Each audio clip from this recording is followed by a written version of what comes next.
Hello viewers, আসসালামু আলাইকুম। Welcome to another blog. আজকে আমাদের হাতে এসছে Vivo Y12s।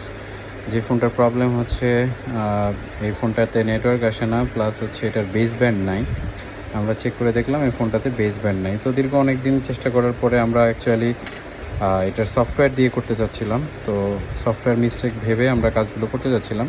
দেন যখন এটা হচ্ছিল না, আমরা চলে গেছি এটার হার্ডওয়্যারে।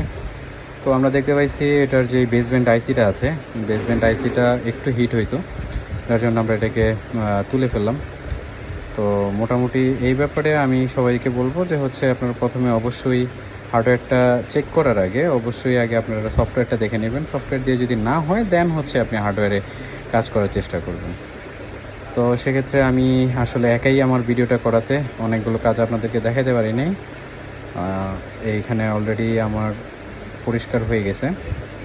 তো এখন আইসিটাকে রিভোল করতে হবে, যেহেতু আমি অন্য আরেকটা ফোন থেকে আইসিটা খুলছি, এটাকে নতুন করে আবার রিভোল করে প্রস্তুত করা হলো। ব্যাস, আইসি লাগানো শেষ। Let's check it right now.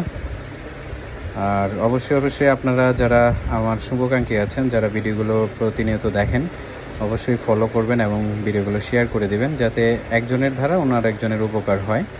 So আমরা বেসব্যান্ড আইসিটি লাগিয়ে দেখতে পেলাম বেসব্যান্ডটা চলে আসছে। এখন আমরা একটু নেটওয়ার্কটা চেক দিব। অলরেডি একটা রবি সিম আমি দিয়েছি, সেখানে 4G 3G 2G সব কিছুই কাজ করতেছে। So thank you so much for watching my video and please give me a like for this video and subscribe. আসসালামু আলাইকুম।